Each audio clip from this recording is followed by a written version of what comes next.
Guys, welcome back. Here we go, just in front of the garage. We got a Lincoln MKS 3.5 right here in the garage. This is the update. So previous video, we got the chain installed, primary, secondary, guides, everything ready to go. Top dead center. We spun it manually. Everything is good. It's not hitting, not binding, not making any sound, making noise. So off camera, I did the compression test and a leak down test. And it's not looking good, guys. Not looking good at all. So stay tuned. Let's go. All right, so here's the result. I wrote it down on the side of the block right here on top of the head. So starting from this side, 119 psi right here. That's on the compression test. 120 compression test. 90 on this one. 90 on this one.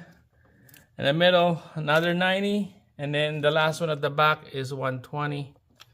So 3 is good, another 3 is bad. It's supposed to be, over 120 for all of them. Find out why is it low compression. That's when the leak down test comes in. Okay, so you put it on the top dead center. Let's start with this one.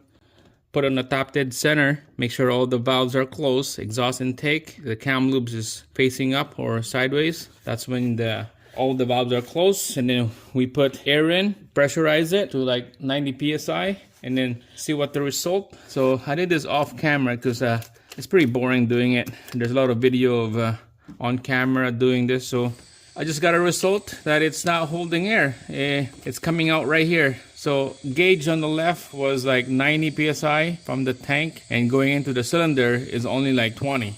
So there's a lot of leak coming out from the intake port. Same thing with this one, coming from the intake port is the leak. Same thing with this one right here, intake port. So there's no vent valves or anything. That's the good news. It's just a bunch of leaks coming from the intake port, and I'll show you why.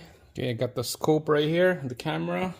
I'm gonna go to intake port right here. I'll show you, and this is why it's leaking, because there's a lot of carbon buildup right there. That's nasty. That's a lot. Look at that.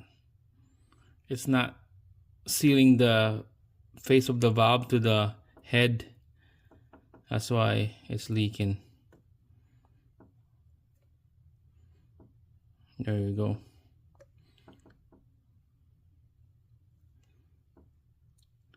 It's just only 90 psi holding pressure in this cylinder. All 3 of them. So that's all the 3 bad cylinder right there, and number 1 cylinder right there. Just ridiculous. It just caked with a bunch of carbon buildup right there. So you get the picture. All 3 is bad, 3 is okay. So there's 2 options here. We could continue putting everything back together, clean this carbon up, just a white brush and vacuum it. Or take out the timing chain, take out the head, take out the exhaust manifold that is gonna be pain in the butt from the front and back exhaust manifold, and pull out the head, clean it, maybe put a brand new valves, intake and exhaust, because the head is out anyways. That's a lot of work, and we had to get a brand new head bolts and brand new head gasket. I'm thinking of going to plan A. I'm just gonna go bite the bullet on this one, run it, and then do a decarbon on the intake, put a chemical or sea foam, something like that. Hopefully that would clean up all those carbon while it's running, while it's getting the engine warmed up. So that's a update on this Lincoln MKS, guys. 3.5. It's the same thing as 3.7. It's just not looking good. This is why this vehicle was cheap, because the owner knew what's the problem. He just want to get rid of it. He just want some of the money back. That's it. Thanks for watching. Subscribe, give me a thumbs up, and see you guys again on next one.